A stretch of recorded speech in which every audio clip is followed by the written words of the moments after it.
அல்லினாள் தாமரை மேல் ஆரணங்கின் இன்துணைவே மல்லி நாடாண்ட மடமயில் மெல்லியலாய் ஆயர் குலவேந்தன் ஆகத்தான்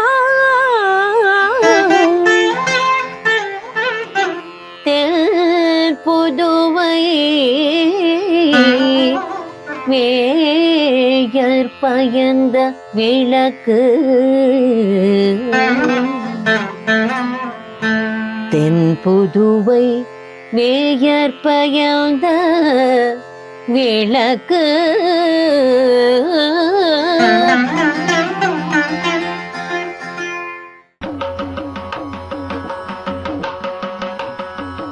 श्रीमत्यै विष्णुचित्तार्य मनोनन्दनहेतवे नन्दनन्दन सुन्दर्यै गोदायै नित्यमङ्गलम् गोदायै नित्यमङ्गलम्.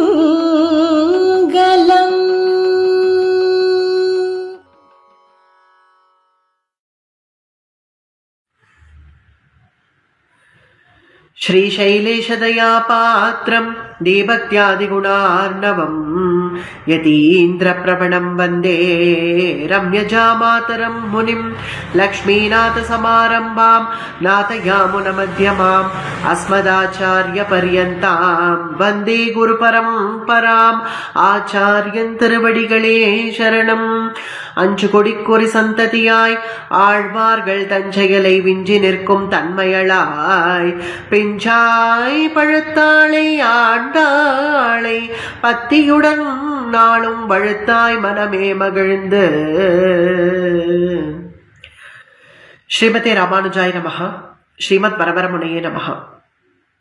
ஸ்ரீமத் பரமஹம்ச பரிவ்ராஜக ஆச்சாரியராய் உபய வேதாந்தாச்சாரியராய் எழுந்தருளி இருக்கக்கூடிய நம்முடைய எதுகிரி எதிராஜ ஜீயர் சுவாமியினுடைய திருவடிகளுக்கு நான் அடியவள் பிரணாமங்களை தெரிவித்துக் கொள்கிறேன்.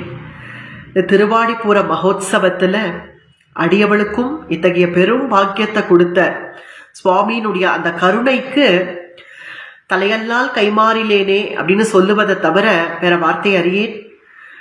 அத்தகைய சுவாமியினுடைய திருவடிகளுக்கு தண்டம் சமர்ப்பித்தவாறு நாச்சியார் திருமொழி அனுபவத்துக்குள்ள அடியனால் முடிந்த வரைக்கும் உங்கள் எல்லாரோடையும் பகிர்ந்து கொள்ள ஆசைப்படுகிறேன். அடியவளுக்கு கொடுக்கப்பட்ட பதிகமானது 11வது பதிகம், தாமுகக்கும் அப்படின்னு சொல்லும்படியான ஆச்சரியமான ஒரு பதிகம். பொதுவாகவே ஸ்ருங்கார ரசம், நவரசங்கள்ல ஸ்ருங்கார ரசம் 2 விதமான ஸ்ருங்கார ரசம் உண்டு. சம்யோக ஸ்ருங்காரம், விப்ரலம்ப ஸ்ருங்காரம் அப்படின்னு சொல்லப்படுறது. சம்யோக ஸ்ருங்காரம் அப்படிங்கிறது சேர்த்தியில அனுபவிக்க கூடியது. விப்ரலம்ப ஸ்ருங்காரம் அப்படிங்கிறது பிரிவுல ஏற்படக்கூடிய ஒரு ஸ்ருங்கார ரசம். ரெண்டுமே ரொம்ப மதுரமானது தான். சம்யோகம்ங்கிறது இப்ப பகவானோட சேர்ந்து இருக்கோம்னா அது ஒரு விதமான சந்தோஷம். பகவான் பிரிஞ்சுட்டான் அப்படின்னா அந்த விரகம் விரகம் விரகம். பகவானை நினைச்சு மனசு உருகி உருகி உருகி அந்த விரக வேதனை அனுபவிக்கிறது கூட ஒரு விதமான சந்தோஷம்தான். ஏன்னா அழுததே பிரயோஜனம். மற்ற சாமானிய லௌகீக விஷயத்துக்காக நம்ம எவ்வளவு அழுதாலும் ஒரு பிரயோஜனம் இல்லை. ஆனா பகவானுக்காக அழுதோம்னா, அழுது பகவான் வரலைனாலும் பரவாயில்ல, ஆனால் அந்த அழுகையே ஒரு பிரயோஜனமாக ஆயிடும். ஏன்னா நம்ம அழுதது பகவானுக்காக. அத்தகையதுதான் அந்த பிரிவாற்றாமையினால நாச்சியார் கதறக்கூடிய கதறல் தான் இந்த 11வது பதிகத்துல நமக்கு வெளிப்படுறது. ரொம்ப ஆச்சரியமானது. அழகிய மணவாளன் விஷயமான பாசுரங்களா அமைஞ்சிருக்கு. நம் திருவரங்கநாதன் சொல்லவும் வேணுமா, அத்தகைய பாசுரத்துல இப்படி ரொம்ப அழகா அனுபவிக்கிறாள் பகவானுடைய அந்த பிரிவாற்றாமைய, இந்த விரக தாபத்தை வெளிப்படுத்துறான். பரம காருணிகரான சுவாமி பெரியவாச்சான் பிள்ளை ரொம்ப ஆச்சரியமான வியாக்கியானத்தை இதுக்கு கொடுக்கிறார். முடிந்த வரைக்கும் யதாசக்தி அதை அனுபவிப்போம். முதல்ல அவதாரிக்கை, இந்த பதிகத்தினுடைய அவதாரிக்கை என்னன்னு பார்த்தோம்னா, பகவான் ஒன்றே உரைப்பான், ஒரு சொல்லே சொல்லுவான் என்னுமா போலே பகவானுக்கு ஒரே வார்த்தை, ஒரே சொல்லுதான், ரெண்டு வார்த்தைங்கிறது கிடையாது. அடியார்களை ரட்சிப்பான் அப்படின்னா ரட்சிச்சே தீருவான். இரண்டு வார்த்தைகள் இல்ல, ரட்சிக்க மாட்டான் அப்படிங்கிறது எங்கேயாவது பார்த்திருக்கோமோ? எல்லா சரித்திரத்திலையும் எத்தனையோ சரித்திரங்களை பார்க்கிறோம். பகவான் கருணையில மிஞ்சிட்டான் அப்படின்னு தான் நம்ம எல்லாத்துலயும் பார்க்கிறோம். அத்தகைய கருணையை பொழியக்கூடியவன். ஒன்றே உரைப்பான், ஒரு சொல்லே சொல்லுவான். இரண்டு வார்த்தை அப்படிங்கிறது கிடையவே கிடையாது. ஆனால் அது தப்பினாலும் தப்பலாம், ஒருவேளை அது தப்பினாலும் தப்பலாம். ஆனா ஒரு விஷயம் மட்டும் தப்பாது. என்னன்னா ஆச்சாரியனுடைய சம்பந்தம் அப்படிங்கிறது. நம்ம ஆச்சாரியனுடைய சம்பந்தம் மட்டும் இருந்துடுதுன்னா அது எப்படியும் கொண்டு போய் பகவான் இடத்துல நம்மளை சேர்த்துடும். இங்க ஆண்டாள் நாச்சியாருக்கு அத்தகைய ஆச்சாரியனுடைய சம்பந்தம் அப்படிங்கிறது இருக்கு. என்னன்னு, யாரு? பெரியாழ்வார்.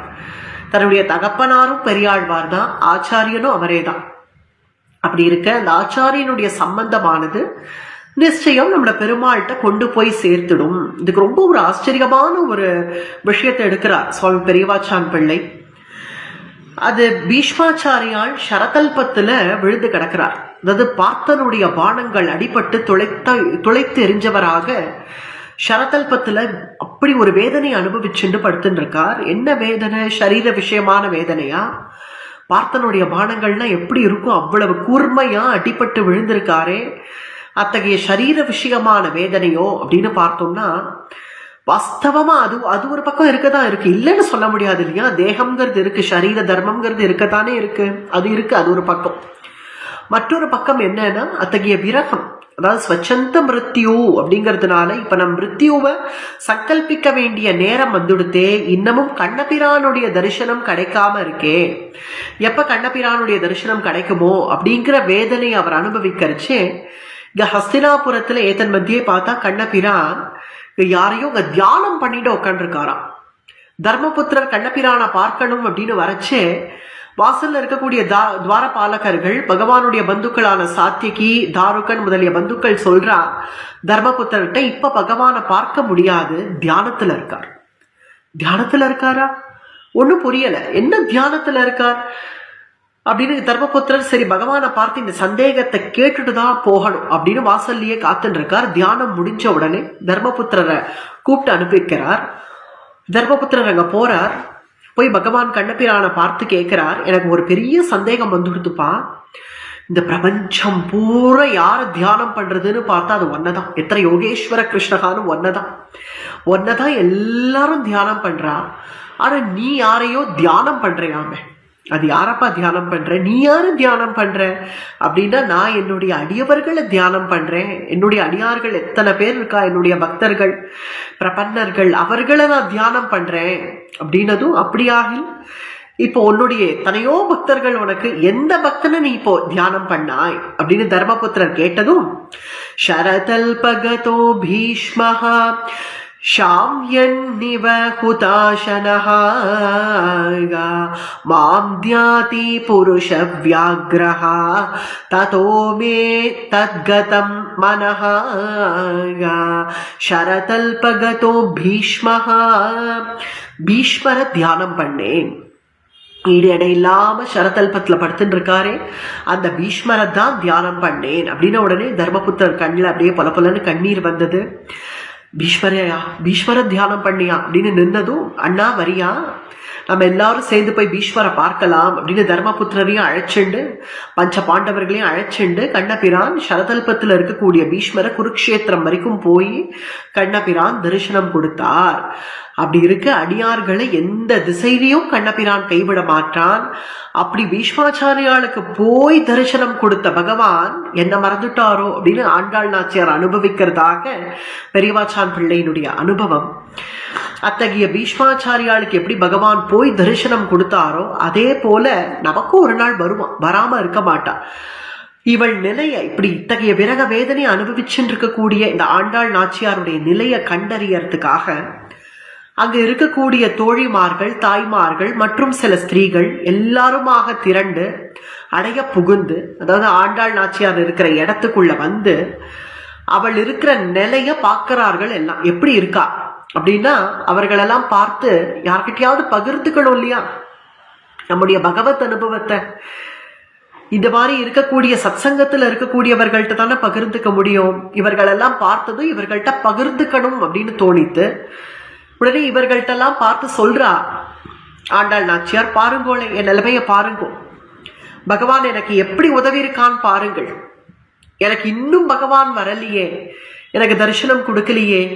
10 பதிகம் ஆயிடுத்து இல்லையா, இப்ப 11வது பதிகம் கூட ஆரம்பிக்கிறது. இன்னும் எனக்கு பகவான் வரலையே, எனக்கு உதவவில்லையே, அத்தகைய துன்பத்தை நான் அனுபவிச்சுருக்கேனே, என்னுடைய நிலையை நீங்களே பாருங்கோளே அப்படின்னு அந்த தாய்மார்கள், தோழிமார்கள் எல்லார்கிட்டையும் தன்னுடைய நிலைய எடுத்துரைக்கிறாள் ஆண்டாள் நாச்சியார். ஆனா இந்த பதிகமானது அப்படியே பாசுரம் போக போக எப்படி அமையறது, முதல்ல ஒரு பிரணய கலக்கம் அப்படின்னு சொல்லும்படியாக பெருமாள் கிட்ட ஏற்பட்ட அந்த பிரணயம், அதனால கொஞ்சம் விரக்தியில பேசுறது போல ஆரம்பிச்சு அப்படியே பாசுரம் போக போக போக என்னை போல மற்ற பெண்கள் யாருன்னு ஸ்ரீதேவி நாச்சியார், பூதேவி நாச்சியார், ருக்மிணி பிராட்டி, இவர்களுக்கெல்லாம் எப்படி பகவான் உதவி பண்ணான், எப்படி பகவான் ஓடி வந்து ஆட்கொண்டான், அதுபோல எனக்கும் ஒரு நாள் வந்து நம்மையும் ஆட்கொள்ளுவான் அப்படிங்கிறதாக சொல்லி முடிக்கக்கூடிய அழகான ஒரு பதிகமாக அமைஞ்சிருக்கு. அத்தகைய பதிகத்தை யதாசக்தி பெரியவாச்சான் பிள்ளையினுடைய வியாக்கியானம், இந்த பாசுரங்களுடைய உள்ளார்த்தம் எல்லாத்தையும் அனுபவிப்போம். இப்ப பாசுரத்துக்குள்ள போகுவோம். முதல் பாசுரம்.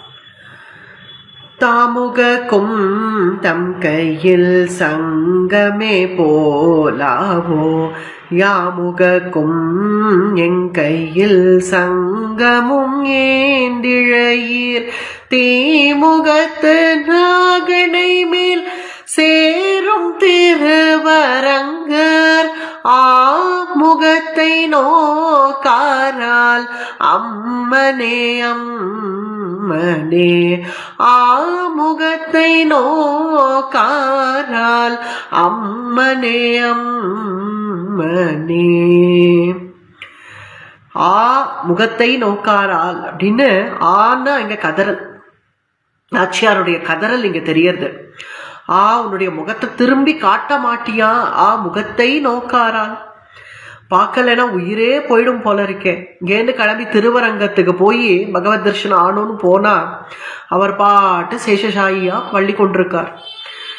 தீமுகத்து நாகனை மேல், அதுவும் அங்க காளியனே தேவலாம் போல இருக்கு. புஸ் புஸ் புஸ்ன்னு சீர்றதான் தீமுகத்து, நல்ல அக்னி ஜுவால பறக்கக்கூடிய முகத்தோட அந்த ஆதிசேஷன் அப்படி காட்சி கொடுக்கிறார். தீமுகத்து நாகனை மேல் சேரும் திருவரங்கர், அங்க போய் சேர்ந்து இருக்கக்கூடிய அந்த திருவரங்கர் முகத்தை நோக்காரால், அப்படி திரும்பி பார்க்க மாட்டாரா. நமக்கு என்ன இருக்கு, வேற அபிலாஷை என்ன இருக்கு, நம்ம போய் பகவத் தரிசனம் பண்ணணும், அதை விட முக்கியம் அவர் நம்ம பார்க்கணும், அதுதானே. அப்படி அவர் திரும்பவே மாட்டேங்கிறாரே, முகத்தை நோக்காரால் அம்மனே அம்மனே அம்மனே அம்மனேனா அந்தோ அந்தோ, அதாவது ஐயோ அப்படின்னு சொல்றோம் இல்லையா தமிழ்ல, அதுதான் அந்தோ அந்தோ அப்படிங்கிறார். அப்படிப்பட்டவர் என்ன செய்தார் அப்படின்னு பார்த்தோம்னா, அங்க ஆண்டாள் நாச்சியார் அத்தகைய விரக வேதனை அனுபவிக்கிறதுனால, அத்தகைய விரகத்தினால ரொம்ப மெலிஞ்சு போனவளாக, ரொம்ப அப்படி மெலிஞ்சு இழைச்சு போய் அவள் கையில இருக்கக்கூடிய அந்த வளையல்கள் இருக்கு இல்லையா, அந்த வளையல்கள் அப்படி தானே நழுவி வந்து விழுந்துடுது. ஏன்னா அத்தகைய விரகத்தினால மெலிந்த உடம்பு, மெலிந்த தேகத்தோட கூட இருக்கிறதுனால அப்படி அந்த வளையல்கள் வந்து விழுந்த உடனே அதை கண்டதும் நாச்சியார் பகவான் என்னுடைய வளையலை கொண்டுட்டு போயிட்டான் அப்படிங்கிற அந்த பாவத்துல அனுபவிக்கிறார் இந்த பாசுரத்தை. அப்ப தாம் உகக்கும் தன் கையில், அதாவது தான் ரொம்ப ஆசைப்பட்டு தான் கையில அவருடைய பாஞ்சஜன்யம் அந்த சங்கத்தை கையில வச்சுருக்கார். அவருக்கு எவ்வளவு உகப்பு இருக்கு அவருடைய சங்கத்து மேல, அது எங்க போனாலும் கையிலேயே கொண்டுட்டு போறார். ஒரு நாள் கூட மறந்து இங்க வச்சுட்டு போனா ருக்மிணி பிராட்டி எடுத்து வச்சாங்கன்னு எங்கேயுமே பார்க்க முடியாது. ஜாக்கிரதையா கையில எங்க போனாலும் பாஞ்சஜன்யத்தை கையில பார்த்து எடுத்துட்டு போயிடுவார். அப்படி கேட்டா உகப்பு, அவ்வளவு உகப்பு தன்னுடைய சங்கு மேல. தன் சங்கு மேல தனக்கு எவ்வளவு உகப்பு இருக்கோ அதே போலதானே என்னுடைய சங்கு மேல எனக்கு உகப்பு இருக்கும். என்னுடைய சங்கத்தின் மேலே தன்னுடைய இந்த இடத்துல சங்கம்னா வளையல், தன்னுடைய வளைய சொல்றா. யாமுகக்கும் என் கையில் சங்கமும் ஏந்திழையீர். அவருடைய சங்கத்துல அவருக்கு எவ்வளவு ஒரு உகப்பு இருக்கோ அதே போலதானே என்னுடைய சங்கு மேல எனக்கு உகப்பு இருக்கும், என் வளையல் மேல எனக்கு உகப்பு இருக்கும். அதை மட்டும் கொண்டுட்டு போயிட்டாரு.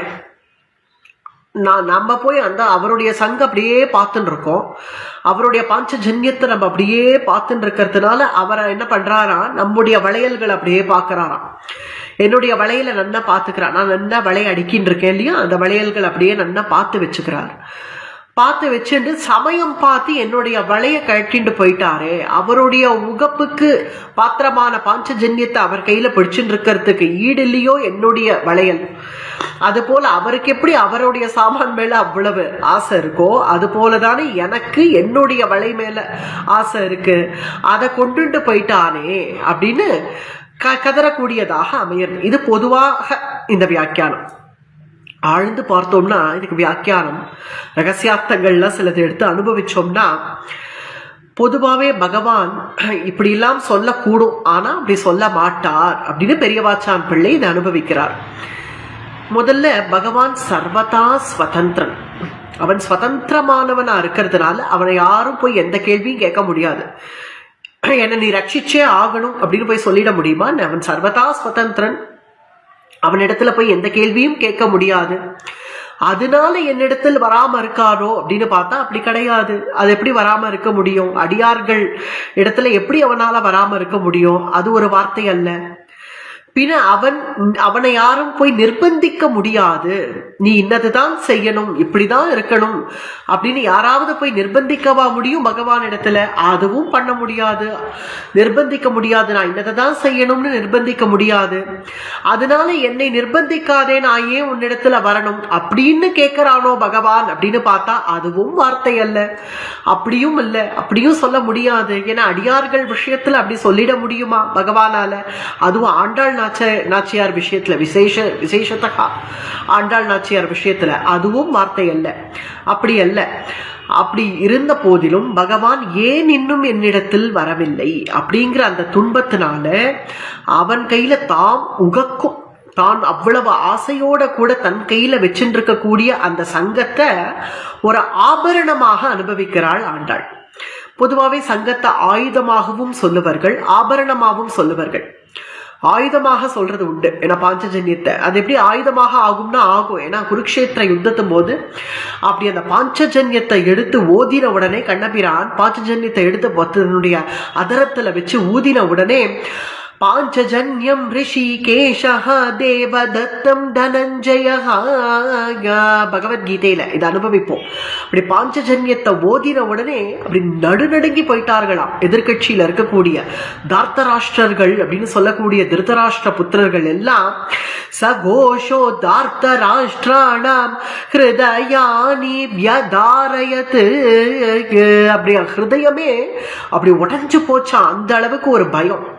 அதனுடைய பாஞ்சஜன்யத்தினுடைய கோஷத்தை கேட்டாலே அவ்வளவு ஒரு பயம் வந்துடும். அந்த அளவுக்கு ஒரு ஆச்சரியமான பாஞ்சஜன்யம். அதனாலதான் அவர்கள ஏற்கனவே போயாச்சுன்னுட்டா. 11வது அத்தியாயம் விஸ்வரூபத்துல பகவான் அந்த விஸ்வரூபம் காட்டுறச்சே பகவான் என்ன சொல்றான், அவர்கள்லாம் ஏற்கனவே போயாச்சு. என்னுடைய பாஞ்சஜன்யத்தினுடைய துவனியை கேட்டு அவர்கள்லாம் போயாச்சு. அந்த செத்த பாம்பை நீ திரும்பவும் அடி அர்ஜுனா, திரும்பவும் நீ அடிச்சு அதை நீதான் அவர்களெல்லாம் சம்ஹரித்தாய் அப்படிங்கிற ஒரு யசஸ், அத்தகைய யசஸ் உனக்கு.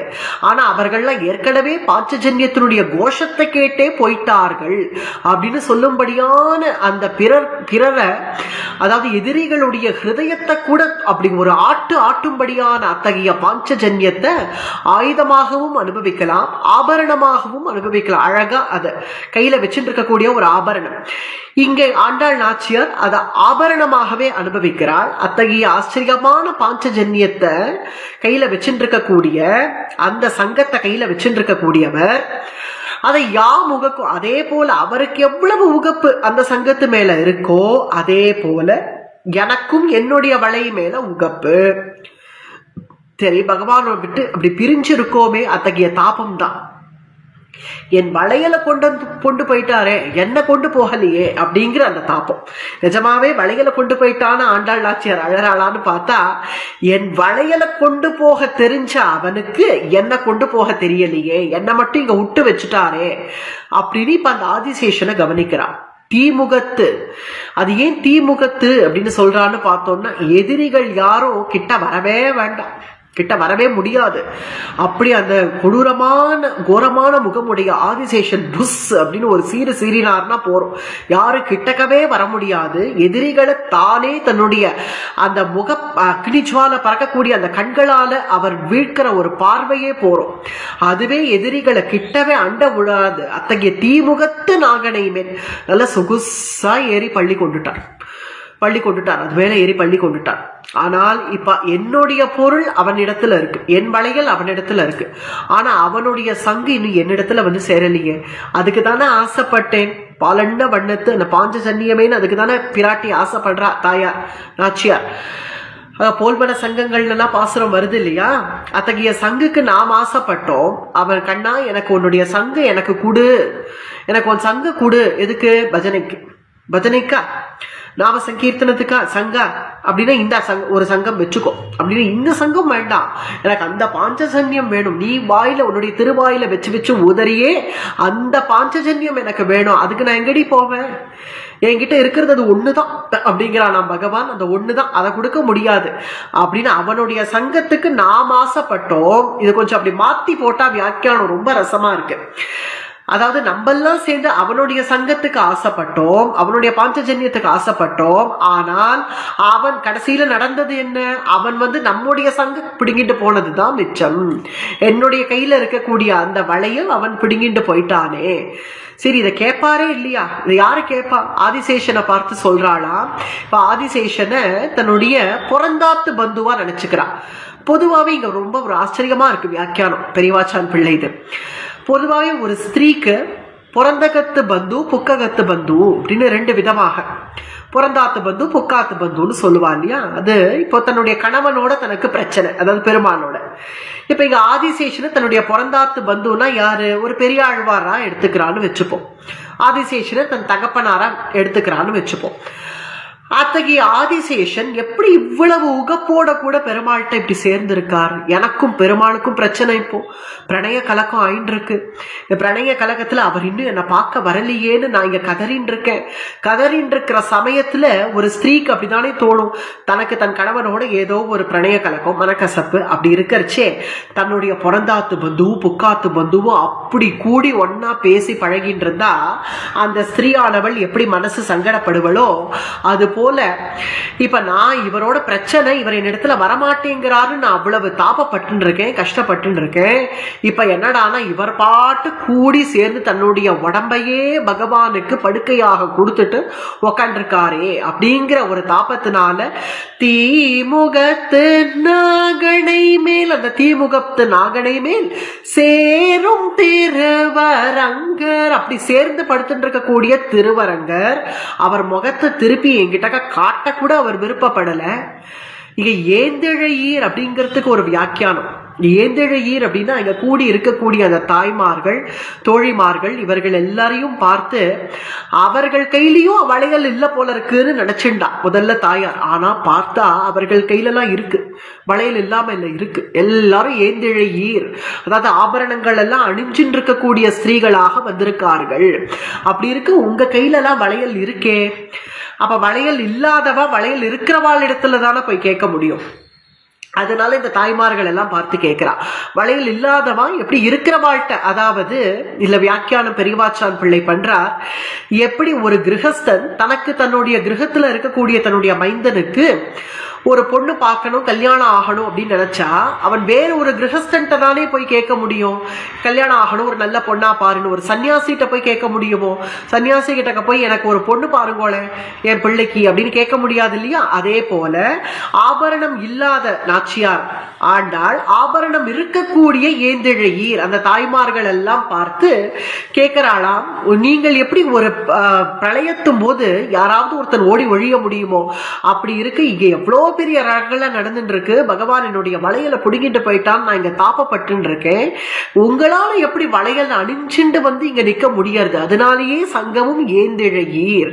அத்தகைய மாதர்களே எனக்கு நீங்கள் சொல்லுங்கள், அப்படி பகவானுடைய பகவான் உங்களிடத்துல இந்த வளையல பிடிங்கிட்டு போலியோ, என்னிடத்துல மட்டும்தான் பிடிங்கிட்டு போயிட்டானோ, என் கையில தான் ஆபரணம் இல்லை, நான் மட்டுமே ஆபரணம் இல்லாம இருக்கிறேனே அப்படிங்கிற அந்த தாபத்துல அவர் முகத்தை கூட என்னிடம் பக்கமா நோக்க மாட்டேங்கிறார், என் பக்கம் திரும்ப கூட மாட்டேங்கிறார். அப்படி இருக்கக்கூடிய பகவான் என் வளையலை கொண்டு போயிட்டானே, தரிசனம் கூட கொடுக்க மாட்டேங்கிறானே, என்னன்னு கேளுங்கள், நீங்களே கேளுங்கள், இத விஷயத்தை நீங்களே பாருங்கோளே, என்னை எப்படி துன்பப்படுத்துறான் பாருங்கோளே, என்னிடத்துல பேச மாட்டேங்கிறான், என்னை பார்க்க கூட மாட்டேங்கிறான், பேசாட்டா பரவாயில்ல, பார்க்க கூட மாட்டேங்கிறான், முகத்தை நோக்காரால் அம்மனே அம்மனே. ஆர்த்தி அதிசயத்தினுடைய உச்சம் இது. அந்த ஆர்த்தினால பிராட்டி கதறாள், தாயார் கதறாள், கதறிண்டே சொல்றா, அப்படி அவர் முகத்தை திரும்பி பார்க்க கூட மாட்டேங்கிறாரே. ஆனால் அன்றைய தினம் பீஷ்மருக்காக போனாரே, பீஷ்மருக்காக அவர் கிளம்பிட போறாரே, அதுக்குள்ள நான் போய் பீஷ்மரை பார்த்துடணுமே அப்படிங்கிற ஆசையில பீஷ்மர் தன்னை பார்க்கணுமேங்கிறது அடுத்த பட்சமா, நம்ம போய் முதல்ல பீஷ்மரை பார்த்துடணுமே, நம்ம பார்க்க வேண்டாமா அப்படின்னு ஓடி சென்ற பிரபுவுக்கு இப்ப அவருக்கு என்ன பார்க்கணுங்கிற ஆசை இல்லையோ, என்ன திரும்பி பார்க்க மாட்டாரோ அப்படின்னு கதறதாக இந்த பாசுரம் ரொம்ப ஆச்சரியமா அமைஞ்சிருக்கு. அடுத்தது 2வது பாசுரத்துக்கு போவோம். எழிலுடைய அம்மனை மீர் என்னரங்கத்து இன்னமுதர் குழலழகர் வாயழகர் கண்ணழகர் கோப்பூழில் எழுகமல பூவழகர் எம்மனார் என்னோடைய கழல் வளையை தாமும் கழல் வளையே ஆக்கினரே, கழல் வளையை தாமும் கழல் வளையே ஆக்கினரே. எழிலுடைய அம்மனை மீர், எழிலுடைய அம்மனை மீர் அப்படின்னா ரொம்ப அழகுடைய அம்மனை மீர், ரொம்ப அழகான என்னுடைய சகிகளே தாய்மார்களே அப்படிங்கிற எழிலுடைய அம்மனை மீர். சரி, இப்ப தாய்மார்கள்லாம் சொல்றதாக இங்க ஒரு பாவம். சரி, இவ்வளவு அழறிய அவர் திரும்பறாரோ, இது அவர் முகத்தை கூட திருப்ப மாட்டேங்கிறார், உன்னை பார்க்க கூட மாட்டேங்கிறார்னு இவ்வளவு அழற இல்லையா, நீ எவ்வளவு தாபப்படுற, விட்டுடு, பேசாத அவரிடத்துல, விட்டுடுங்கிற, விட்டுடு, அவரிடத்துல பேசவே வேண்டாம், போர் விட்டுடு அப்படின்னா, என்னரங்கத்து இன்னமுதர், என்னுடைய அரங்கன், அது எப்படி விட முடியும், விடுங்கிற தோழிமார்கள், விடேண்டி விடு, எதுக்கு, அவர் தான் அவ்வளவு போட்டு பாடா படுத்துறாருங்கிற, துன்பப்படுத்துறாருங்கிற, அப்புறம் எதுக்கு, போப்போம். குழலழகர் வாயழகர், குழல் அழகர் டி, அதை எப்படி விட முடியும், குழலழகர், அதுவும் வாயழகர் அழகர்னாலே அழகுதான், அதுல எதன்னு சொல்றது, ஒண்ணுக்கு ஒண்ணு அப்படி தோத்து போறது. குழலழகர் வாயழகர் கண்ணழகர் கோப்பூழில் எழுகமல பூவழகர், எழுகமல பூவழகர்னா நாபி கமல பத்மநாபர், அத்தகைய அந்த பூவும் அவ்வளவு அழகா இருக்கு. எம்மனார் என்னுடைய கழல்வளை, கழல்வளைன்னு 2 தடவை வந்திருக்கு. கழல்வளைனா ஒண்ணு, முதல்ல சொல்லக்கூடிய அந்த கழல்வளைங்கிறது இடுகுறி பெயர், அதாவது அந்த வளையினுடைய பெயர். கழல்வளை அப்படிங்கிறது வளையல்லையே வேறு வேறு ரகம், கண்ணாடி வளையல் அப்படின்னு சொல்லுவோம், இல்ல வேற ஏதாவது இரும்பு வளையல்னு சொல்லுவோம். அது போல கழல் வளை அப்படிங்கிறது இந்த வளையலினுடைய ஒரு பெயர். மற்றொன்று கழல் வளை அப்படின்னுங்கிறது கழண்டு போற வளை. அதனால கழல் வளை அப்படிங்கிற அந்த பேருக்கு ஏத்தா மாதிரி கழல் வளை அப்படிங்கிற பேரை நிஜமாக்கிட்டாரே பகவான். கழல் வளையை தாவும் கழல் வளையே ஆக்கினரே. அந்த கழல் வளைய நிஜமாவே கழண்டு போகும் வளையாக ஆக்கினாரே, அப்படி ஆக்கிட்டாரே என்னுடைய பெருமாள் அப்படிங்கிற மாதிரியா இது பொதுவான அர்த்தம். இனிமே உள்ளார்ந்த அர்த்தம் பார்ப்போம். எழிலுடைய, அதாவது முதல் பாசுரத்திலேயே சொன்னோம், ஆபரணம் இல்லாதவர்கள் ஆபரணம் இருக்கிறவர்கள்ட்ட தானே போய் கேட்க முடியும் அப்படின்னு. அது போல இங்க எழுந்த அழகு, தனக்கு தேஜஸ் குறைஞ்சதாக பிராட்டி நினைச்சுக்கிறான். என்னிடத்துல இருக்கிற தேஜஸ் எல்லாம் போயிடுத்து, ஏன்னா பகவானை பிரிஞ்சு இருக்கக்கூடிய அந்த பிரிவாற்றாமை விரகம், அதனால என் கிட்டக்க இருக்கிற அழகெல்லாம் போயிடுத்து பாருங்க. எழிலுடைய அம்மனை மீர். ஆனா உங்க கிட்டக்கெல்லாம் இன்னும் அந்த தேஜஸ் இருக்கே, அழகு இருக்கே. நீங்கெல்லாம் ரொம்ப அழகா இருக்கேளே. ஏன் அழகா இருக்கா? ஏன்னா நம்முடைய நாச்சியார் அவள் இடத்துல போனா நல்ல அழகிய மணவாளனை பத்தி சொல்லுவா, திருவரங்கனை பத்தி சொல்லுவா, பகவத் குணத்தை சொல்லுவா. பகவத் குணத்தை சொல்ற வாயே ஒரு அழகு, பகவத் குணத்தை கேட்கிற காதே அழகு, பகவத் குணத்தை அனுபவிக்கிற கண்களே அழகு. அப்படி பகவத் குணத்துக்காக தான் ஒவ்வொரு அங்கமும் நம்ம உபயோகப்படணும் அப்படின்னு நம்ம சம்பிரதாயம் சொல்றது. அது போல நாச்சியார் கிட்டக்க வந்தா அவள் நமக்கு நல்ல திருவரங்கனை பத்தி சொல்லுவாளே அப்படிங்கிறதுனால ஓடி வந்த இந்த தாய்மார்கள் தோழிமார்கள், அதனாலேயே அவர்களுக்கு ஏற்பட்ட அந்த ஒரு தேஜஸ் பொலிவு அழகு.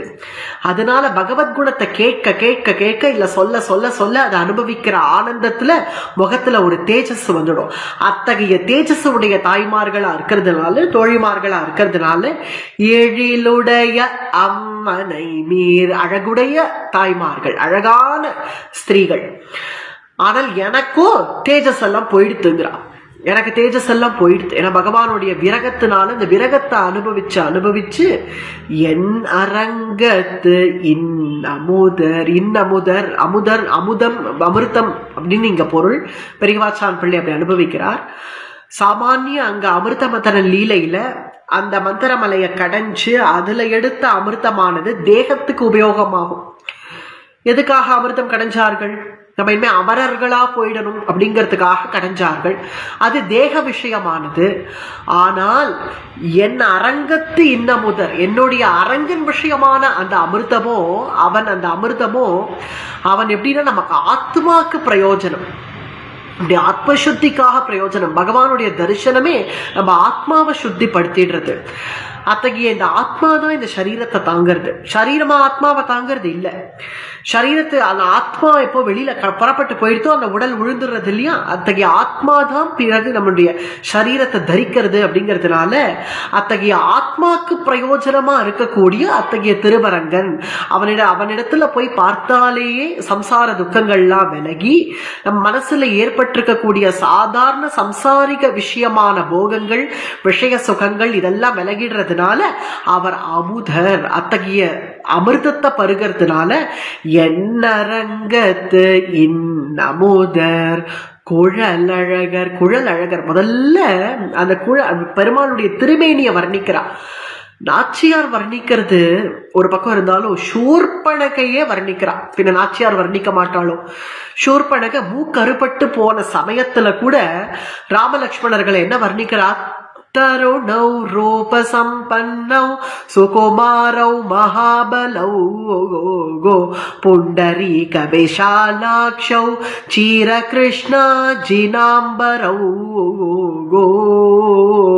இது நாச்சியார் பண்ணது இல்ல, சூர்பனக சொல்றதுதான். சூர்பனக சொல்றது இந்த கட்டத்துல கூட சொல்றா, தருணௌ ரூபசம்பன்னௌ, எவ்வளவு அழகா இருக்கா, எவ்வளவு அழகான திருமேனி, புண்டரீகாட்சன், விசாலமான வக்ஷஸ்தலம், எவ்வளவு எடுப்பான மூக்கு, கொவ்வை பழம் போல சிவந்த உதடுகள், தீர்க்கமான புஜங்கள், அந்த கோதண்டத்தவர் ஏந்தி நிக்கிறது ஒரு அழகுன்னு ராமபிரான அப்படி வர்ணிக்கிறாளே. பின்ன பிராட்டிக்கு ஆசை வராத? அதுவும் மைவன், அது அந்த குழல்ல தான் அவ்வளவு ஆசைப்படுறா. ஆழ்வார் கூட அனுபவிக்கிறார்.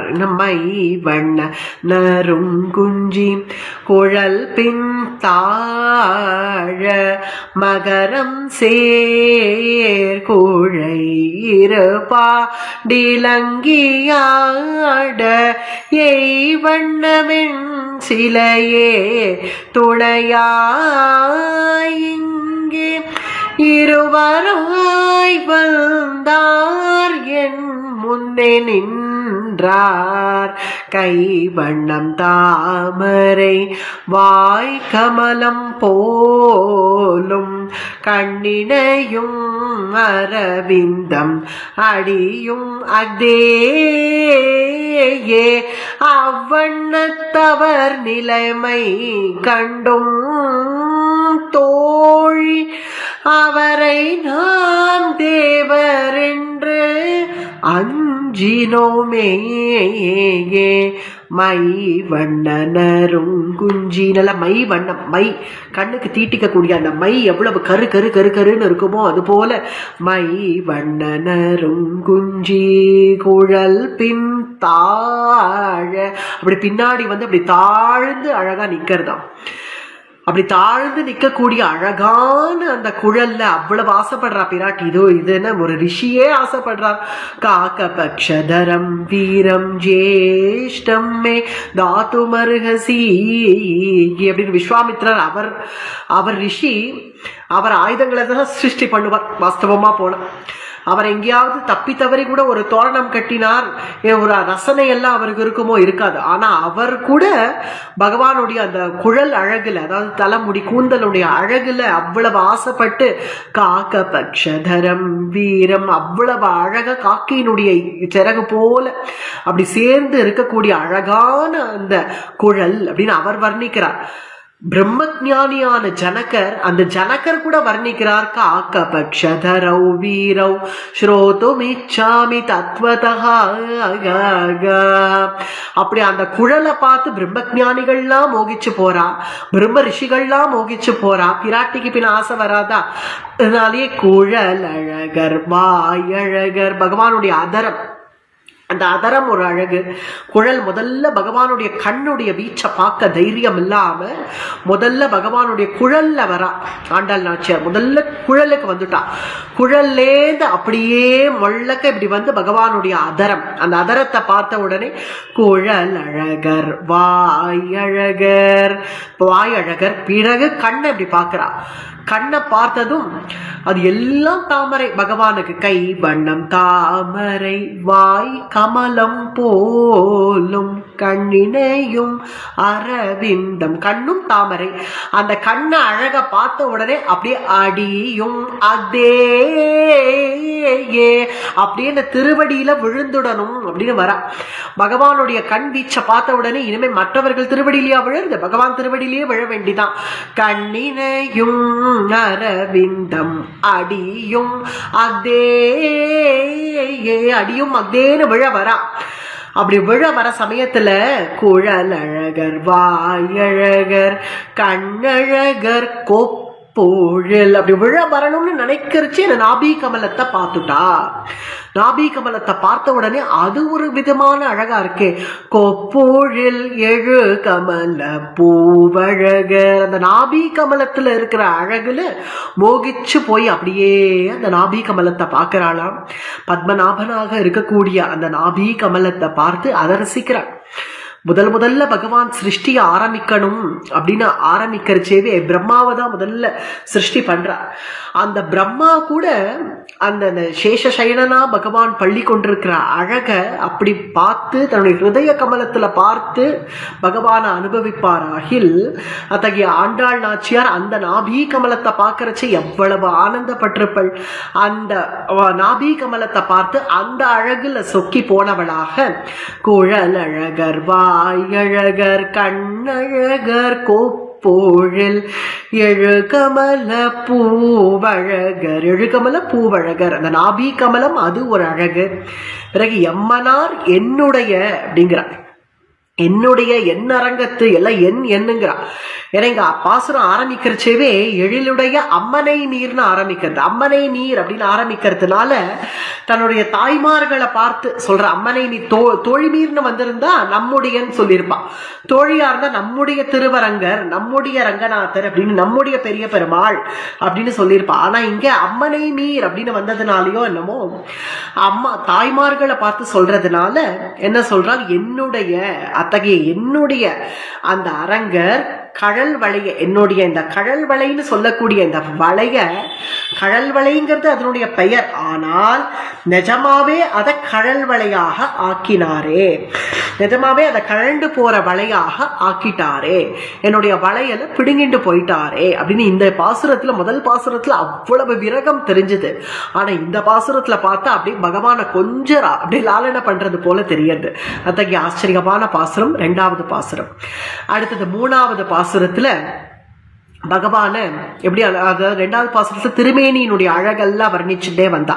இப்ப மூணாவது பாசுரம், பொங்கோதும் சூழ்ந்த புவனியும் விண்ணுலகும் அங்காதும் சோராமே ஆழ்கின்ற எம் பெருமான் செங்கோலுடைய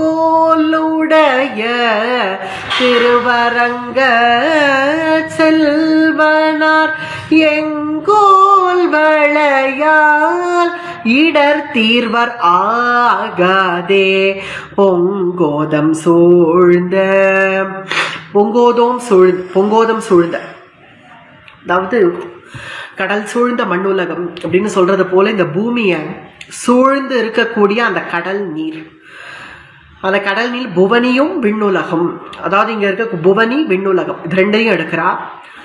அங்காதும் சோராமே ஆள்கின்ற எம்பெருமான், இது ரெண்டையும் புவனியும் சரி விண்ணுலகத்தையும் சரி ஆள்கின்றவன் யார் அப்படின்னு பார்த்தா எம்பெருமான், நம்முடைய பெரிய பெருமாள் தான்.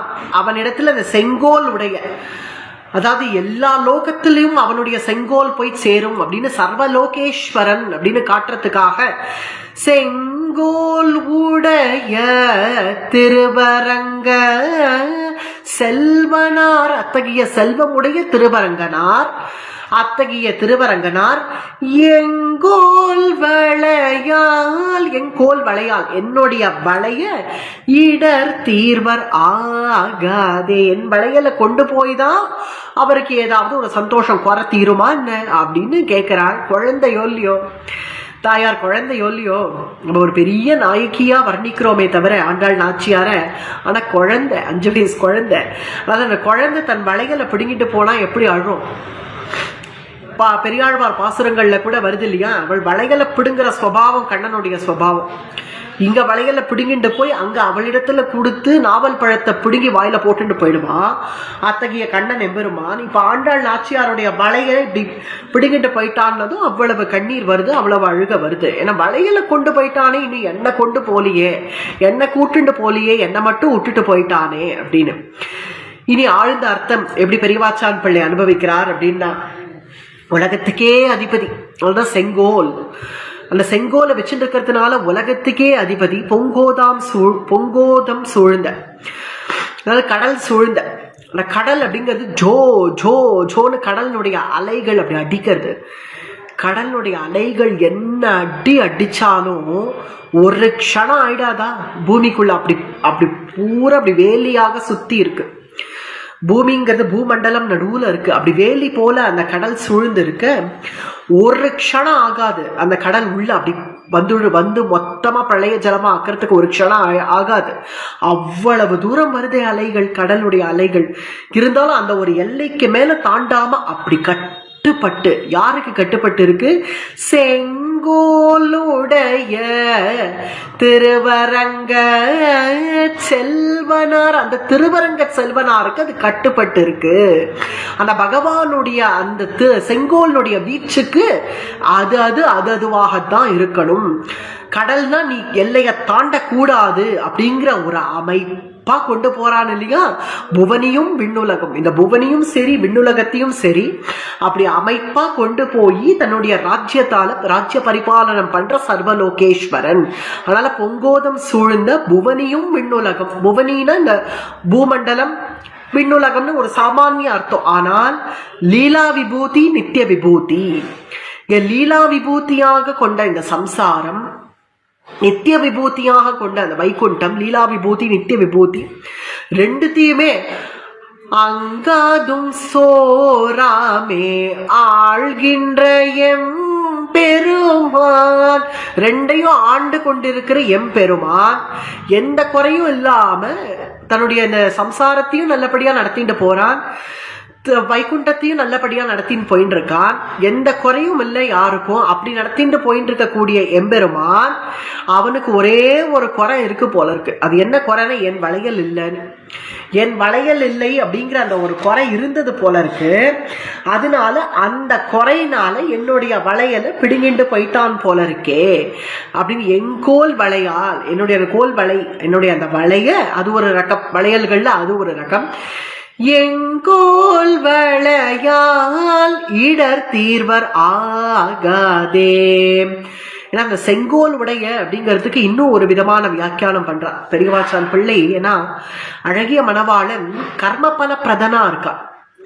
அவரவர்களுக்கு அவரவர்களுடைய கர்மாவை கொடுக்கக்கூடியவர். பக்தன்கிறதுக்காக எல்லாம் சலுகை எல்லாம் கிடையாது. கையில அவரை பார்த்தாலே கையில சக்கரம் வச்சுட்டு இருக்கார், கதைய வச்சுட்டு இருக்கார், சாரங்கம் வச்சுட்டு இருக்கார். பார்த்தாலே பயமா இருக்குன்னாலும் நாச்சியார் சொல்ற அழப்போடி அந்த சாரங்கம்லாம் ராவணன் வந்தாதான் அந்த சாரங்கத்தை வளைப்பார், சிசுபாலன் வந்தாதான் சக்கரத்தை எடுத்து சொல்ட்டுவார், இரண்யாட்சன் வந்தாதான் அந்த கதையை எடுப்பார். நமக்கெல்லாம் இந்த செங்கோல் தான். இந்த செங்கோல் நம்பெருமாளுடைய உற்சவத்துல கூட பார்த்தா ஒளிச்சு வச்சுட்டு இருப்பார். அது என்னன்னு பார்த்தா அந்த செங்கோல். அந்த செங்கோலால ஒரு தட்டு வரான். நம்மள பக்தர்களா இருந்தாலும் ஒரு தப்பு பண்ணா ஒரு தட்டுங்கிறது விழத்தான் விழும். உத கர்ம பலப்பிரத அவரவர்களுடைய கர்மாக்கள் அவரவர்கள் அனுபவிக்கணும் அப்படிங்கிறதுக்காக, அதாவது ஒரு நீதி ஸ்தலத்துல வச்சு தண்டனை கொடுக்கும்படியா இருக்காது.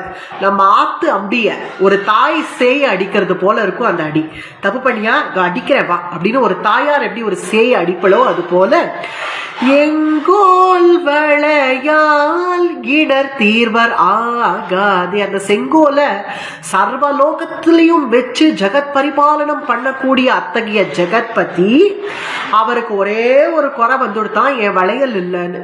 அதனால என் வளையல்ல பிடிங்கிட்டு போயிட்டார் போல இருக்கே. லீலா விபூதியும் ஆள்றான், நித்திய விபூதியும் ஆள்றான். இப்ப மூன்றாவது விபூதியா என்னை கொண்டானே அப்படிங்கிறார் ஆண்டாள் நாச்சியார். நீங்க தாய்மார்கள்லாம் கூட இருக்கிறவா வாழும் சும்மா இல்லாம கேட்கிறா, எங்க எல்லார் கையிலயும் வளையல் இருக்கு, உன் கையில தான் வளையல் இல்லை, உன் கை வளைய கட்டிட்டு போயிட்டாங்கிற. அப்போ உன் மேல அவ்வளவு பிரியம் பாசம். எங்க வளையல் எல்லாம் கட்டினானோ பாத்தியோ, ஓ வளையலை கேட்டுட்டு போயிட்டான்னா அதுக்கு நீ சந்தோஷம் தானே படணும், இதுக்கு போய் அழுவியா அப்படின்னு அவர்கள்லாம் கேட்க, ஓம் அப்படின்னு வியாக்கியானத்திலேயே இருக்குது. ஆமா, ஆனால் வளையலை கழட்டுண்டு போக தெரிஞ்சவனுக்கு என்ன கழட்டிண்டு போக தெரியலையே. என்னை இன்னும் இந்த பந்தத்துக்குள்ள தானே வச்சுட்டு போயிட்டான், சம்சார பந்தத்துக்குள்ள. என்னை இன்னும் கழட்டிண்டு அவனுக்கு போக தெரியலையே, என்ன கொண்டு போக தெரியலையே. அதனால லீலா விபூதி நித்திய விபூதி மூன்றாவது விபூதியா என் மனசையும் ஆட்கொண்டானே அப்படின்னு இந்த மூன்றாவது பாசுரத்துல அனுபவிக்கிறாள். அடுத்து நாலாவது பாசுரம். மச்சணி மாட மதில் அரங்கர் வாமனார் பச்சை பசுந்தேவர் தாம் பண்டு நீரேற்ற பிச்சை குறையாகி என்னுடைய பெய்வளை மேல் இச்சை உடையரேல் இத்தெருவே போதாரே. மச்சணி மாட மதில் அரங்கர் வாமனார். சரி, சேஷ சயனத்துல பள்ளி கொண்டிருக்கார் பகவான். அதனால க்ஷீராப்திக்கு போக வேண்டாம். அதுவும் தீமுகத்து அத்தகைய அந்த சேஷத்தை பார்த்தா ஒரு பயமே வருது, அந்த நாகத்தை பார்த்தா ஒரு பயமே வருது. ஆதிசேஷனை பார்த்தா அப்படின்னா க்ஷீராப்திக்கு போக வேண்டாம், திருவரங்கம் போலாமே. திருவரங்கத்துல போய் அங்க போய் பகவான தரிசனம் பண்ணிடலாமே அப்படின்னா சப்த பிராகார மத்தியே அது 7 சுத்தி அதுக்கு உள்ள மச்சணி மாட, எத்தனை மாட வீதிகள், எத்தனை மதில்கள், எத்தனை சுவர்கள். மதில் அரங்கர் வாமனார். போராத்துக்கு வாசல்ல தர்வான்கள்லாம் வேற. யார் போறது, போகக்கூடாது, யார் போறது அப்படின்னு அப்படி பார்த்துட்டு இருக்கா.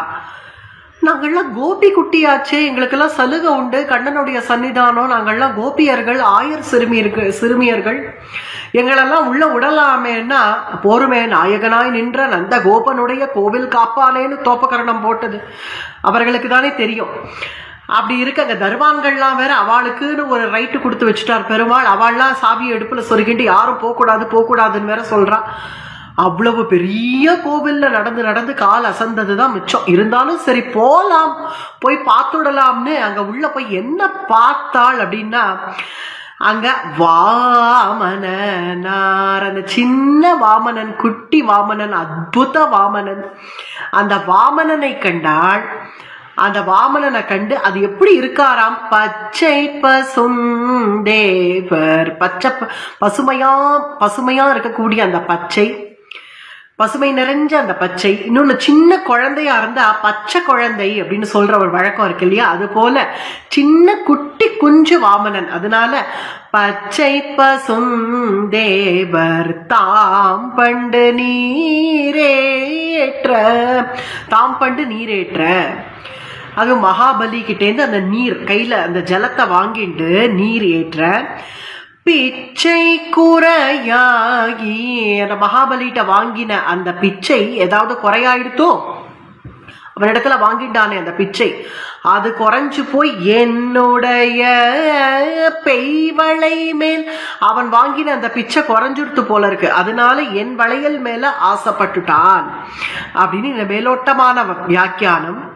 உள்ளுக்குள்ள இன்னும் அழகான வியாக்கியானம், சம்பிரதாய வியாக்கியானம் பார்த்தா, அது நம் மதில் அரங்கர் வாமனனார் அப்படின்னு சொல்றதுக்கு காரணம், வாமனர் பிரம்மச்சாரி, அந்த பிரம்மச்சாரியை ஆசைப்படுகிறாள் ஆண்டாள். சத்திரம் ஏந்தி தனி ஒரு மாணியாய் அப்படின்னு தனி ஒருவனாக, அதுவும் கையில ஒரு கொடையை பிடிச்சிட்டு, ஒரு கமண்டலு தீர்த்தத்தை வேற இந்த பக்கம் பிடிச்சிட்டு, அப்படி சின்ன ஒரு காலை வச்சுட்டு இப்படி கிடுக்குன்னு இப்படி நடந்து வருது. இதை பார்த்த உடனே பெரிய ஆழ்வார் உடனே இது எதுக்கு இப்படி ஒரு கோலம், இதுவும் பிரம்மச்சாரி கோலம், உடனே என் அப்பா பெரிய ஆழ்வார் பொண்ணை கூடுன்னு கேட்க போயிட மாட்டாரோ, அத்தகைய வாமனனை அந்த பிரம்மச்சாரியை நான் ஆசைப்படுறேங்கிறா. ஏன்னா எவ்வளவோ பாசுரங்கள்ல பாக்குறோம், அந்த வாமனன் மேல ஒரு தனி ஈடுபாடுதான் நாச்சியாருக்கு. அதனால மதில் அரங்கர் வாமனார். மற்றொரு வியாக்கியானம், அவருக்கு நல்ல மாட மாளிகை அதெல்லாம் கட்டிக்க தெரியறது, அதெல்லாம் கோபுரங்கள் அதெல்லாம் கட்டிக்க தெரியறது, நன்னா இந்த லீலா விபூதி நித்திய விபூதி இதெல்லாம் கட்டி ஆள தெரியறது. ஆனா இன்னமும் என்னை ஆட்கொள்ளாம இருக்கானே அப்படிங்கிற தாபமும் வெளிப்படுறது. அதனாலேயே மதில் அரங்கர் வாமனார் பச்சை பசுந்தேவர் தாம் பண்டு நீரேற்ற,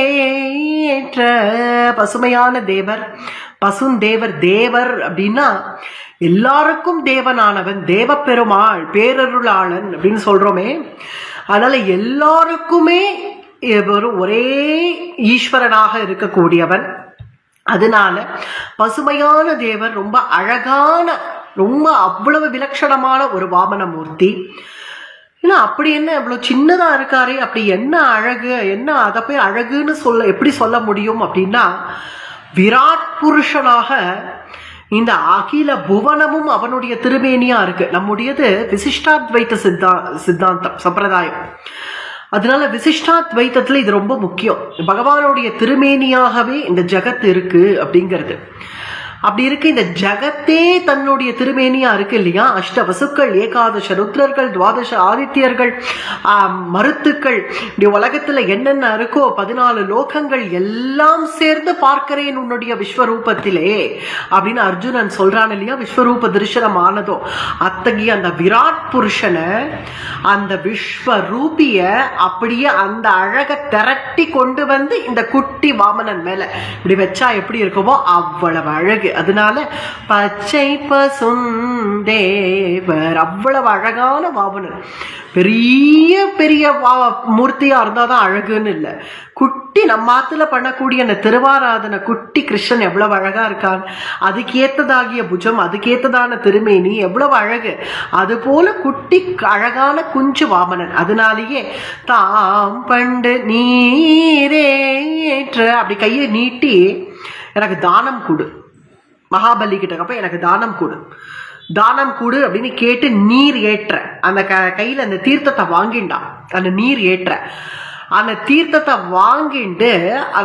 வாங்கிட்ட பிறகு என்ன ஆச்சாம், எப்போதுமே தானம் வாங்குறவர்களுக்கு கை கீழே இருக்கும், மேல இருக்கும் அந்த தானம் கொடுக்கிறவர்களுக்கு. அப்படி இருக்கு, இவன் கை கீழே தான் இருக்கு. கை கீழே வச்சுண்டு மகாபலி சக்கரவர்த்தியினுடைய அவன் கை மேல இருக்கு, இவன் கை கீழே இருக்கு.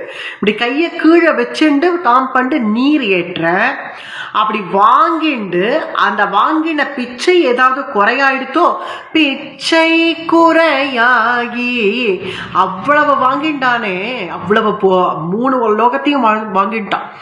ஒரு திருவடியால பூமண்டலம் பூரா ஆண்டாச்சு, மற்றொரு திருவடியால விண்ணுலேருந்து ஆரம்பிச்சு சத்தியலோகம் பரியந்தம் அளந்தாச்சு. 3வதா போராத்துக்கு அவன் தலையிலேயே காலை வச்சு அவன் தலையில காலை வச்சு அவனையும் அளந்துண்டாச்சு. பிறகு அது அத்தனையும் வாங்கிட்ட எம்பெருமானுக்கு என் வளை ஒண்ணு குறைஞ்சு போயிடுத்து போல இருக்கு. அதனாலதான் பிச்சை குறையாகி என்னுடைய பெய்வளை மேல், என் வளையல் மேல அவ்வளவு இச்சை உடையரேல், அவ்வளவு இச்சை உடையரேல், அவ்வளவு ஆசை அவ்வளவு இச்சை என்னுடைய வளையல்ல இருக்குமாகில். அப்ப அன்னைக்கு மகாபலியினுடைய யக்ஞசாலையில நடந்து போனிய, அவனுடைய யக்ஞசாலையில குட்டி காலை வச்சுன்னு ஜிலுக்கு ஜிலுக்குன்னு நடந்துட்டு போனிய, நடந்து போய் அவனிடத்துல அந்த தானத்தை வாங்கினியே, இத்தெருவே போதாரே, இந்த தெரு வழியா போமாட்டியாப்பா, என்னுடைய ஆத்து வாசலோட போக கூடாதா, என்னுடைய கை வளை கொண்டாடின்னு கேட்டா நானே கட்டி கொடுக்க போறேன், நீ கட்டிட்டு போயிட்டியே என்னுடைய வளையல, என்னுடைய தெரு வழியா போய் ஒரு க்ஷணம் எனக்கு தரிசனம் கொடுக்க கூடாதா, என் வளை மேல அவ்வளவு ஆசை இருக்குல்ல, அதனால இந்த தெருவே போனா நான் எவ்வளவு பார்த்து சந்தோஷப்படுவேன், ஆசைப்படுவேன். இச்சை உடையரேல் இத்தெருவே போதாரே அப்படின்னு வாமன பகவான, வாமன மூர்த்திய என்னுடைய திருவழியா போகலாமே அப்படின்னு கண்டு ஆசைப்படுகிறாள் ஆண்டாள் நாச்சியார். மேற்கொண்டு 5வது பாசுரம். பொல்லா குரல் உருவாய் பொற்கையில் நீர் ஏற்று எல்லா உலகும் அளந்து கொண்ட எம் பெருமான் நல்லார்கள் வாழும் நளிர் அரங்க நாகணையான் எல்லாதும் கை பொருளும் எய்துவான் ஒத்துள்ளனே. பொல்லா குரல் உருவாய். ரொம்ப ஆச்சரியமான வியாக்கியானம், பாசுரமும் ரொம்ப ஆச்சரியமானது. பொல்லா குரல் உருவாய். குரல்னாலே குள்ளம், குட்டி வாமனன். இதுவும் வாமனன் விஷயமான அனுபவம் தான்.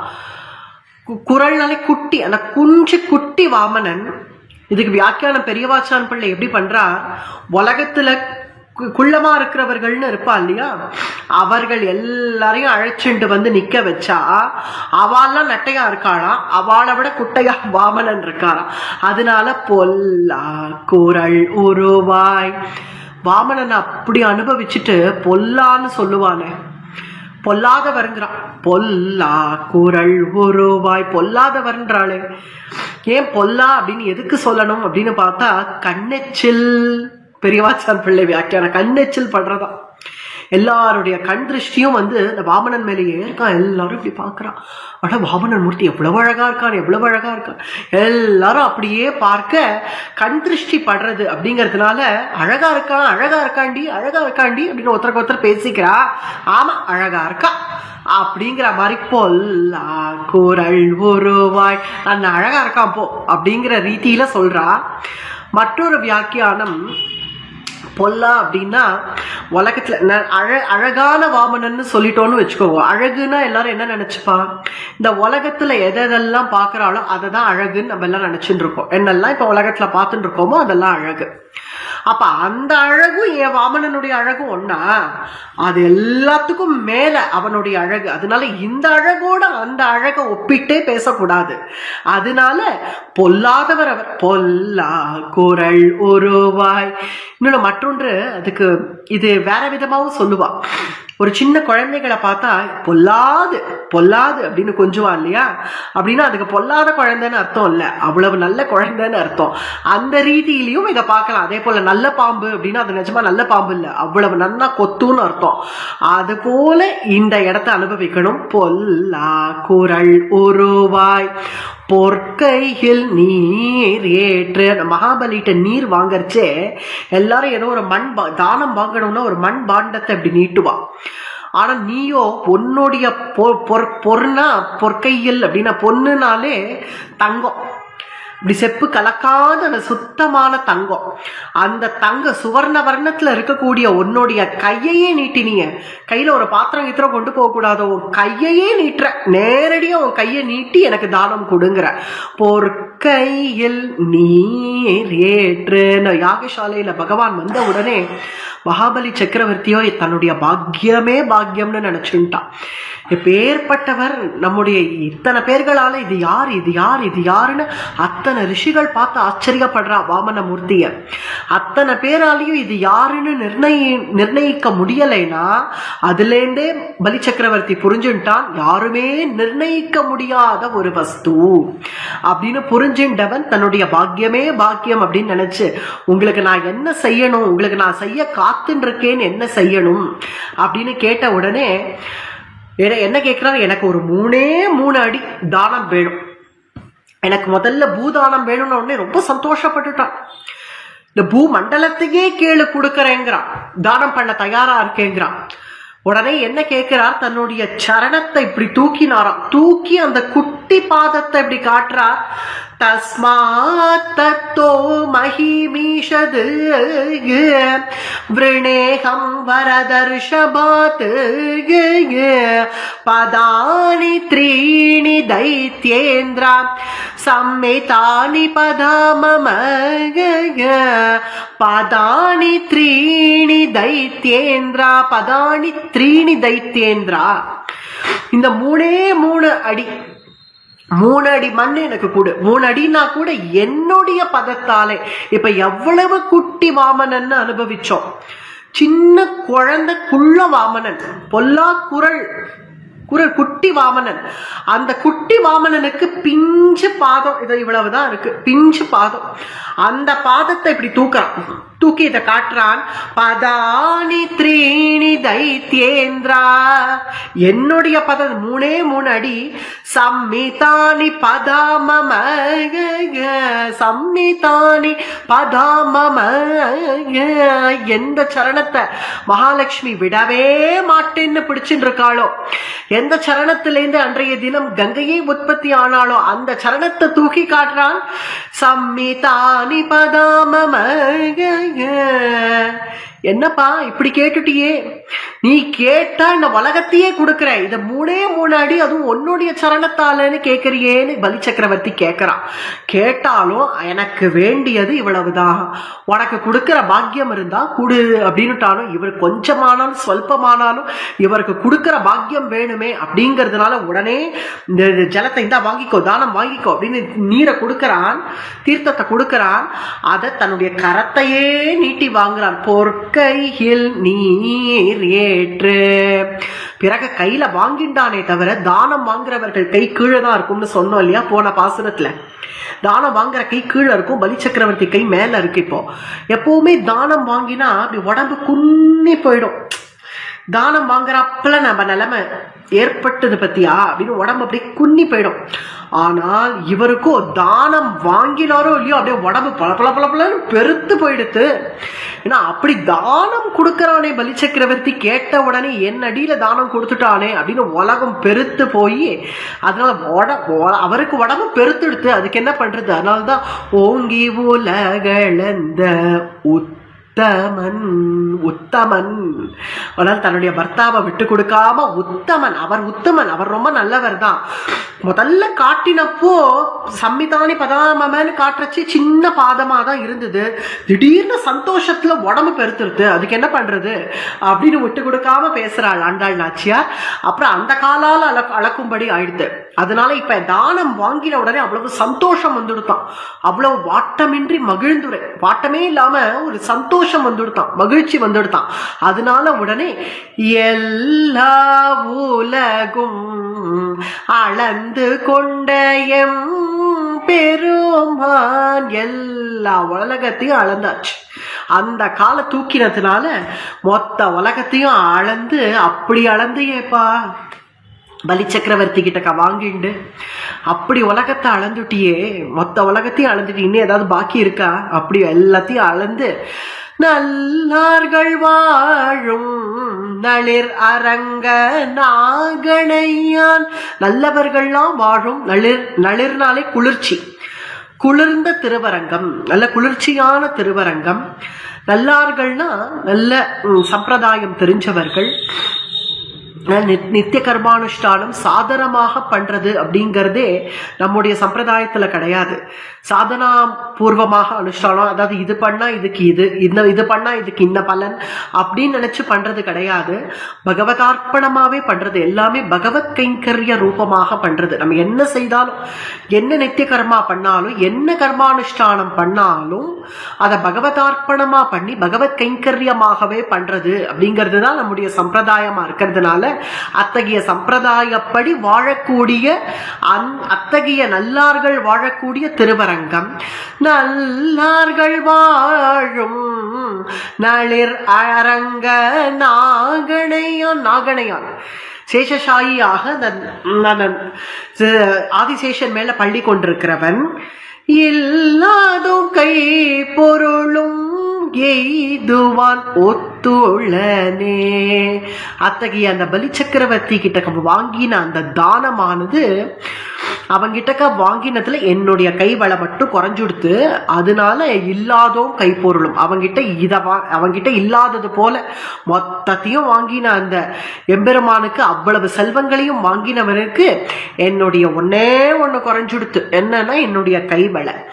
அந்த கைவளையை இப்ப என்கிட்ட இருந்து வந்து வாங்கின்றான். அது ஒண்ணு குறையானதுனால அந்த கைவளையை என்னிடத்திலிருந்தே வாங்கி சென்றானே அப்படின்னு அனுபவிக்கிறாள். இது மற்றொரு சரித்திரம் மூலமாகவும் பெரியவாச்சான் பிள்ளை இதை அனுபவிக்கிறார்.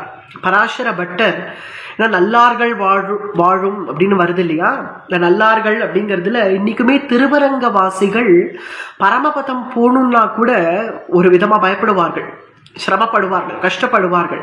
பராசர பட்டர் சரித்திரமே அதுக்கு நமக்கு வியாக்கியானமா அமையிறது. பராசர பட்டர் ஒரு சமயம் முதுகுல நல்ல பெரிய கட்டி வந்து நோவு சாத்தின்னு இருக்கிற சமயத்துல அருளப்பாடி ஸ்ரீரங்கநாதன் அழைக்கிறார். பராசர பட்டர் நம்மளுடைய திருவரங்கனுக்கே புத்திரனாக வாழ்ந்தவர்.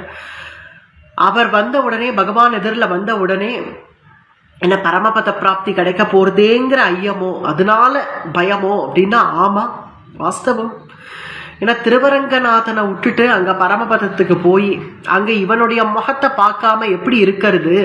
அப்படி அந்த அளவுக்கு ஸ்ரீரங்க வாசிகள் ஆழ்ந்து எம்பெருமானுடைய குணத்திலையும் வைபவத்திலையும் ஆழ்ந்து அனுபவிக்க கூடியவர்கள். அப்படி இருக்கக்கூடிய திருவரங்க வாசிகள் அவர்களை தான் நல்லார்கள் அப்படின்னு இந்த இடத்துல அனுபவிக்கிறா. அந்த அளவுக்கு திருவரங்க வாசிகளுக்கு, ஸ்ரீரங்க வாசிகளுக்கு அந்த திவ்யக்ஷேத்திர வாசமே ஒரு பெரிய வாழ்ச்சியாக அமைஞ்சதே. அப்படிங்கிறதுனாலேயே நல்லார்கள் வாழும் நளிர் அரங்க நாகணையான் இல்லாதோ கை பொருளும் எய்துவான் ஒத்துழனே. அவ்வளவு அந்த அளவுக்கு செல்வனா இருக்கக்கூடிய என்னுடைய திருவரங்கன் என்னுடைய வளையலை கொண்டு போனானே அப்படின்னு ஆண்டாள் நாச்சியார் இந்த பாசுரங்கள்ல அனுபவிக்கிறார். முதல் 5 பாசுரம் இன்றைய தினம் அனுபவிச்சோம். மேற்கொண்ட அடுத்த 5 பாசுரம் இன்னும் ரொம்பவே ரசமானது. அதை அடுத்த நாள் சந்திக்கும் போது அதை அனுபவிப்போம். ஆழ்வார் எம்பெருமானார் ஜீயர் திருவடிகளே சரணம். ஆண்டாள் திருவடிகளே சரணம். பற்பமென திகழ் பைங்கழலும் தன் பல்லவமே விரலும், பற்பமென திகழ் பைங்கழலும் தன் பல்லவமே விரலும், பாவனமாகிய பைந்துவராடை பதிந்த மருங்கழகோ, பாவனமாகிய பைந்துவராடை பதிந்த மருங்கழகும், முப்புறமும் முறி நூலோடு முன் கையில் ஏந்திய முக்கோல் தன்னழகும் எப்பொழுதும் யதிராசன் வடிவழகு என் இதயத்துள்ளதால் இல்லை எனக்கெதிர் இல்லை எனக்கெதிர் இல்லை எனக்கெதிரே இல்லை எனக்கெதிர் இல்லை எனக்கெதிர் இல்லை எனக்கெதிரே இல்லை எனக்கெதிரே இல்லை எனக்கெதிரே இல்லை எனக்கெதிரே